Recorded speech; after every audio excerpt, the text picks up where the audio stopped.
आज আমি তোমাদের একটা স্টোরি দিচ্ছি, তোমাদের অনেকের কাজে আসবে।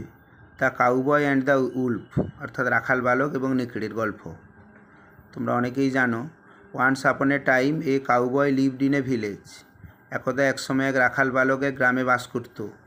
Everyday he took his cows in the field near a forest.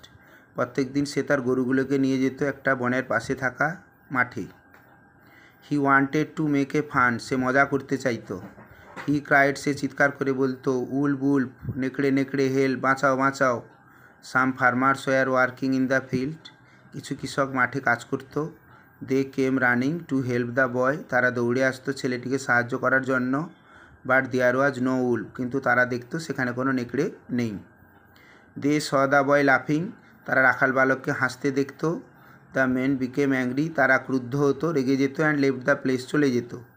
But কিন্তু ওয়ান ডে এ উল্ফ রিয়েলি কেম, একদিন প্রকৃতপক্ষে বা সত্যিকারে একটা নেকড়ে এলো। উল্ফ হেল্প উল্ফ, নেকড়ে বাঁচাও, উল্ফ নেকড়ে, ক্রাইড দ্য বয়, রাখাল বালক চিৎকার করে উঠল। হি শাউটেড লাউডার, সে আরও জোরে চিৎকার করলো। But nobody came to help him, কিন্তু কেউই এলো না তাকে সাহায্য করতে।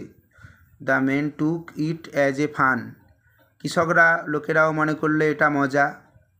অ্যান্ড এ ফলস ক্রাই, এটা একটা মিথ্যা তাহলে চিৎকার। The wolf jumped upon the boy, নেকড়েটি রাখাল বালকের উপরে ঝাঁপিয়ে পড়ল। অ্যান্ড কিলড হিম, তাকে হত্যা করলো। Moral, nobody believes a liar, কেউই মিথ্যাবাদীকে বিশ্বাস করে না। এরকম সুন্দর সুন্দর রাইটিং পেতে অবশ্যই চ্যানেলটির পাশে থাকার জন্য লাইক, সাবস্ক্রাইব, কমেন্ট এবং শেয়ার করবে। Thank you.